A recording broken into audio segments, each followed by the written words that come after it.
আসসালামু আলাইকুম। বিডিকে আড্ডার পক্ষ থেকে আমি রকি আছি আপনাদের সাথে। এই মুহূর্তে যারা আমার এই ভিডিওটি দেখছেন সবাইকে জানাচ্ছি আন্তরিক শুভেচ্ছা এবং অভিনন্দন। ইন্ডিয়ার মতো পাকিস্তানেরও খুবই লাক খারাপ, ভীষণ আনলাকি। আপনারা জানেন সুপার 8-এ যে ম্যাচ হলো, ইন্ডিয়া যেভাবে হারলো সাউথ আফ্রিকার কাছে, প্রায় ৭৬ মতো রানে আপনার ম্যাচ হারছে ইন্ডিয়া। ঠিক তেমনি পাকিস্তানও ম্যাচ হারলো গতকালকে ইংল্যান্ডের সাথে। আপনারা জানেন যে পাকিস্তান কালকে আগে ব্যাট করতে নেমে ১৬৫ রান করছে এবং ১৬৬ রানের টার্গেট ছিল ইংল্যান্ডের। তো ইংল্যান্ড প্রথমে ব্যাট করতে নেমে আপনারা জানেন প্রথমে তারা ২টা উইকেট হারায়, সল্ট এবং জস বাটলার উইকেট। যে ২টা উইকেটের নিচে আবার শাহিন শাহ আফ্রিদি, কিন্তু আনফর্চুনেটলি আউট হয় নাই হ্যারি ব্রোক। এই হ্যারি ব্রোক যেহেতু আউট হয় নাই, এই হ্যারি ব্রোকই যে পাকিস্তানের গলার কাটা হবে সেটা কিন্তু আমরা পরবর্তীতে জানতে পারলাম বা দেখতে পারলাম। আপনারা নিশ্চয় জানেন হ্যারি ব্রুক গতকালকের ম্যাচে 50 বলে 100 রানের বিধ্বংসী একটা ইনিংস খেলছে, যেই রানের উপরে ভর করে ইংল্যান্ড জয় পেয়েছে। সহজে কিন্তু জয় পায় নাই, ইংল্যান্ডের কিন্তু 8টি উইকেট চলে গেছিল, আর মাত্র 2টা উইকেট আছে। 19 ওভার 1 বলে ইংল্যান্ড ম্যাচটা জয়লাভ করছে। খেলাটা কন্টেস্ট হয়েছে, খেলাটা খুবই কন্টেস্ট হয়েছে। যদি পাকিস্তান আর 20টা রান করতো, বা ধরেন আপনার টার্গেটটা যদি 180 বা 82 রান হতো, তাহলে আমার মনে হয় না যে ইংল্যান্ড এই ম্যাচটা জয়লাভ করতে পারতো। তো পাকিস্তান আসলে ভীষণ আনলাকি, কালকের ম্যাচটা হারলো। আমি বলছিলাম যে হাড্ডাহাড্ডি লড়াই হবে, হাড্ডাহাড্ডি লড়াই আলহামদুলিল্লাহ ভালোই হয়েছে, কিন্তু হ্যারি ব্রুক যদি আরেকটু আগে যদি আউট হতো, আর 2 ওভার বা 3 ওভার আগে যদি আউট হতো, তাহলে কিন্তু ইংল্যান্ড সিরিয়াসলি বিপদে পড়ে যেত। এই ম্যাচ কিন্তু আর বের করার মতো কোনো প্লেয়ার কিন্তু ইংল্যান্ডের ছিল না, শুধু হ্যারি ব্রুক ছিল দেখে ম্যাচটা ইংল্যান্ড উইন করতে পারছে।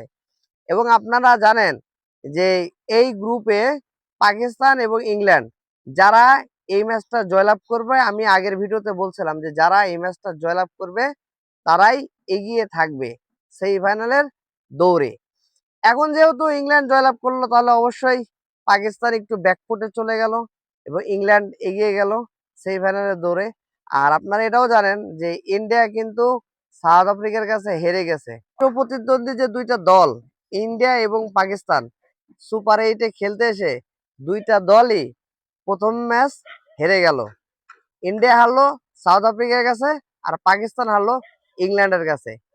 এখন সমীকরণ তো ভাই এখনো আছে, পাকিস্তান সেমিফাইনাল খেলবে, ইন্ডিয়া সেমিফাইনাল খেলবে।